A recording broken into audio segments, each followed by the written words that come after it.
Good afternoon, students. This is Karan Pathak from Helios Coaching Center. We are doing economy.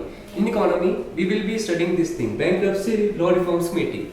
This was a committee set up under the chairmanship of T.K. Vishwanathan in 2015. Now, first of all, we have to learn the meaning of bankruptcy. Bankruptcy simple words में दिवालिया बोलते हैं. तो किसी भी company का या किसी भी इंडस्ट्री का दिवालिया निकल जाता है तो उसके लिए जो भी उसके under the act of this thing legislature, the six industrial companies act 1985 के अंदर जो भी उसको इश्यूज लेने हैं, कैसे उसको फाइल करना है, जो भी उसकी रेगुलेशंस हैं वो देखना है.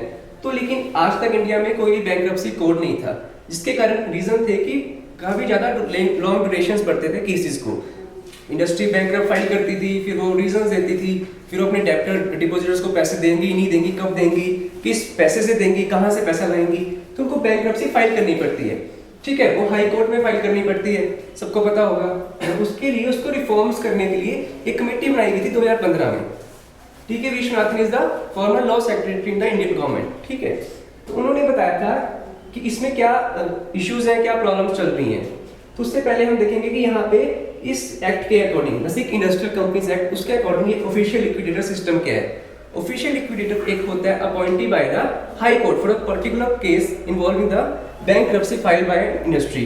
ओके, इसको समझने के लिए आप एनालॉजी ले सकते हैं. जैसे हमारी एमिकस क्यूरी होती है, ombudsman होते हैं कोई भी डिपार्टमेंट में, इंटरमीडिएटरी मींस डिपार्टमेंट और आपकी गवर्नमेंट के बीच इंटरमीडिएटरी. इसी तरह से बैंक्रप्सी कभी किसी इंडस्ट्री ने फाइल की है तो उसको सॉल्व आउट करने के लिए ऑफिशियल लिक्विडेटर सिस्टम अपॉइंट करता है ऑफिशियल लिक्विडेटर को हाई कोर्ट, जो कि आपकी administrates the assets and the overseas liquidation. क्योंकि देखो कोई भी बैंक्रप्सी कोई फाइल करता है तो उसकी इंडस्ट्री को या उसके जो एसेट्स हैं उनको बेच के जो पैसा मिलेगा वो लोगों को वापस दिया जाएगा. तो लिक्विडेशन उसको बोलते हैं. लिक्विडेशन तो ये बंदा ऑफिशियल लिक्विडेटर ये सब कुछ ओवररूल करेगा, ओवरसाइट करेगा कि कैसे लिक्विडेशन हो रही है कि नहीं हो रही है. ठीक है, लेकिन जो फ्लॉज थे हमारे इस एक्ट के, जो फ्लॉज थे उसको दूर करने के लिए ही रिफॉर्म्स कमेटी बनाई गई थी. सबसे बड़ा फ्लॉ था कि ये सब कुछ इंसॉल्वेंसी ऑफिशियल लिक्विडेटर को लाएंगे, उसका ओवरसी करेगा, बेचेगा, वो डिसाइड करेगा कौन सी इंडस्ट्री उसके पास है, कौन सी नहीं है, कौन सी उसकी पुश्तैनी है, दिवालिया कहाँ तक निकला, रीजंस क्या थे.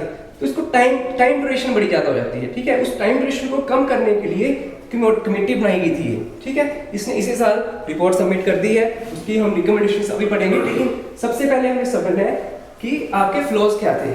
टाइम ड्यूरेशन, उसके लिए देखेंगे कि इंसॉल्वेंसी में इंडिया में 4.3 साल, 4 साल 3 महीने लगते हैं, जिसके कंपैरिजन OECD में सिर्फ 1.5 साल या 2 साल के अंदर वो इंसॉल्वेंटी प्रूव हो जाती है, लोगों को पैसा मिल जाता है and they can easily move to the further scenarios. ठीक है, तो इस कमेटी ने रिकमेंडेशन दी है कि 18 मंथ्स में इंसॉल्वेंसी को फाइल सॉल्व आउट किया जाए using official liquidator as well. Further वहां पे रेगुलेटरी बॉडी होनी चाहिए और आपका ट्रिब्यूनल होना चाहिए. Tribunal on the lines of national green tribunal, जो कि इस तरह के केसेस देखे कि किसने फाइल किया था तो क्या बना, उनका नहीं बना, तो कहीं ना कहीं ट्रिब्यूनल पे जाके अपील कर पाए. ठीक है, तो मेनली इसका फ्लो दूर करने के लिए ये ड्यूरेशन ज्यादा लेता था.